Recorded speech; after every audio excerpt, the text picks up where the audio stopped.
Destin here for IGN at E3 2016. Today joining me is Julian and Manny from Ubisoft. Hello. And you guys are talking all about The Division's new expansion. Why don't you tell us a little bit about this piece? Absolutely. The new expansion, named Underground, Yes, sir. coming first on Xbox and PC, July 28th, is something a little bit different. What we wanted to do here is to create an activity that you could replay almost endlessly. So we worked very hard, especially Reflections, the lead studio on this expansion, worked very hard on technology that could allow people to play the activity multiple times, and it being different every single time. So it's really something that was developed exclusively for this expansion. The new survival mode is the big thing that you were... So survival mode is the next expansion. Got it. So it really is a distinct thing from the Underground. The Underground for us is really one thing that's dropping. It's going to come with everything else that Division players are used to. It's going to come with an incursion, gear sets, weapons, different activities, but it's very distinct from survival. The first incursion, some people were a little so-so on it. What have you learned from that release that you're going to implement in this one? I think the incursion, the first incursion we did, Falcon, was something that was extremely hardcore, and a lot of players who were just getting to endgame sort of had a hard time with it or started glitching it. And glitching it, you're kind of ruining the fun for yourself. So it wasn't perfect. So, you know, for the incursion that we're doing for survival, which is called Dragon's Nest, which I can tell you a little bit about later on, that's going to be something that is a much bigger challenge. It's something that's quite special. And I think it's the best incursion that we've done so far. Got it. Manny, what have you guys done with the gear system? How is that changing in any way? Well, we're making sure that we're balancing for those end game users. You know, we want them to have a reason to come back. You know, get that, you know, just to keep grinding for the best loot. So yeah, we're mindful of, you know, what the fans are after, you know, that constant, you know, drip feed of progression. So every time you go in the Underground, it's a different experience. You're going to get greater risk and greater reward. Have you guys looked at games like Destiny where they have really special pieces of gear and thought about implementing that with your armor sets? So we have exotic and named weapons, definitely. Weapons, yes. Armor, weapons. though. Armor, we've got gear sets. And gear sets do the same sort of thing. It's like 6 pieces, you get 4 of those pieces, and it gives you a special bonus. That's We've the also type of thing. got the Vanity set, the Darkness Absolutely. Vanity set, which is super cool. You know, it really feeds into that Underground vibe. It's a bit darker, but I think it's really, really cool looking. So, I mean, Manny, you really work very hard on Underground. Can you tell us a little bit about why you think it really stands out? Well, it stands out because it's endlessly repeatable. I mean, it's endlessly replayable, I'm sorry. So we've taken environments, and we've created environments that are flexible enough to be rotated and reconfigured. And then on top of that, within the environments, you know, we're toggling things like objectives, and enemy factions, prop variations. So every time you go down, it's a different fight. What level should you be for this content? Like, if I'm a new player coming into the game, and should I hop right into this?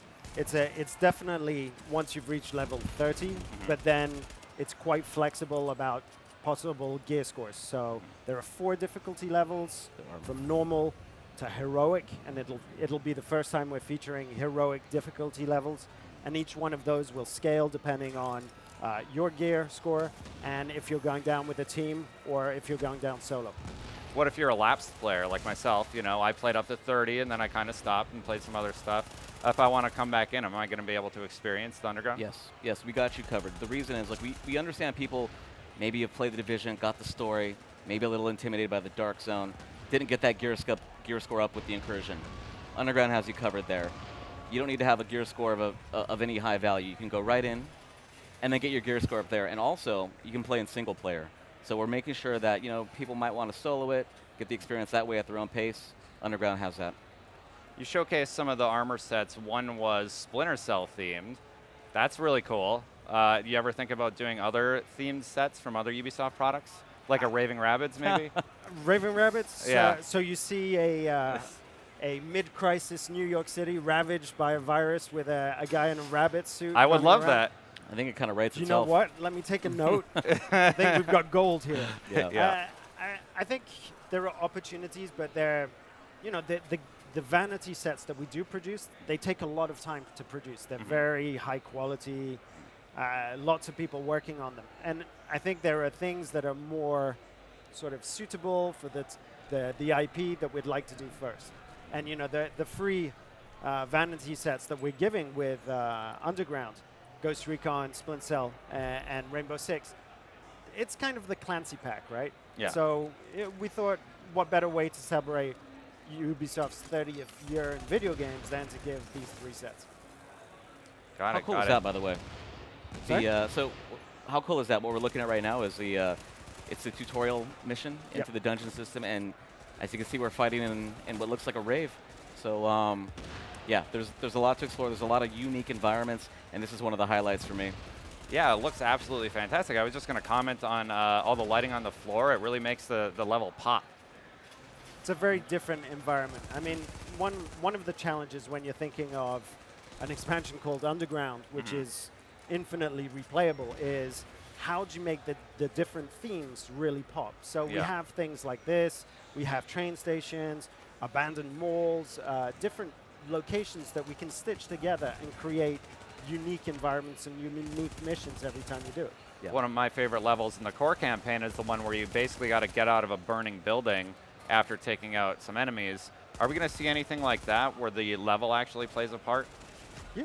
Well, so I'm glad you asked that. So the environments themselves are a little more dangerous in the underground. You know, we want the environment to feel like it could almost reach out and bite you. So we have these transition spaces where there's environmental hazards like fires, you know, electrical cords. Really, the state of decay underground is reflected there. So I guess what you're getting after, you're going to have an underground a little more dangerous. So yeah, there's a reason to go back there. Got it. Speaking of dangerous, hackers and cheaters should be aware because you guys have a no tolerance policy with that now, which is pretty bold in my opinion. Why did you make that choice? I think Not against hackers, but like people that are glitching a level or you know doing interesting things to farm should be wary. Correct?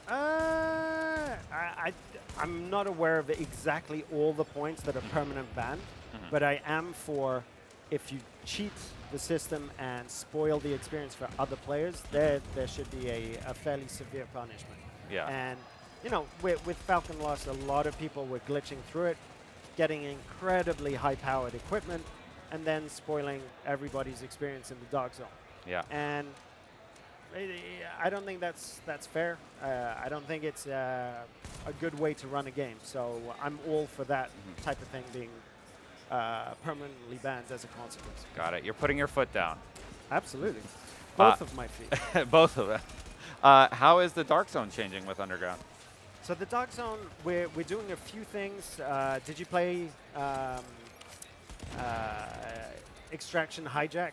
I did not yet. We call it Cut the Rope. That's Yeah, why I was yeah. hesitating because there's a dev name for it, and there's the public marketing. Nice and on the nose. So Extraction Hijack, that is an incredibly powerful change in the Dark Zone because it makes every extraction that more tense. You can't just hook your bag and run off. You have to wait to make sure that it actually gets extracted. But no balance changes or anything with this. So there are more. There are going to be more brackets to allow for a better experience for people in the Dark Zone. So it's not something that you'll be able to see, but you'll feel it when you play because your bracket will be that much more tailored to your skill level and your gear level at least. Got it. Speaking of gear, Manny, what's the best piece of gear that everybody's going to be chasing after with this release? Well, we're still balancing. We release on the 28th of June. So up to the end, we're kind of tweaking the numbers. So I can't quite comment on that, but what I can say is that when you get that DLC, there's going to be some stuff people will be talking about. Got it. How should people spec going into this content? More armor, bigger DPS, or do you just kind of go with what you like? We always want to cater to what people's preferences, whatever play style they want to adopt. So, you know, the way we build our environments is they're flexible. If you want to, you know, be a sniper and support from above, maybe you want to be a bit of a tank, you know, we're going to support you. So whatever you want. There was one thing that was presented in the footage there which was this sort of pulse that you see in the middle of your screen. And that's something that Reflections integrated for Underground, which is a skill jammer. And it makes you prioritize that as a target to get rid of that to be able to use your skills afterwards. It's a very, very powerful modifier in how you play the game. Does this release also give people new avenues to get stuff like Phoenix credits and stuff like that? I mean, all activities, we're going to spread the different things, different rewards through all the activities. So, I mean, Underground, you get XP, you get Underground XP, and equipment. So there are different avenues for everything, for sure. Got it. Julian, Manny, thank you so much for joining us today. Thank you very much. Thank you. And thank you for joining us. And for more on all things The Division, you're already in the right place, IGN.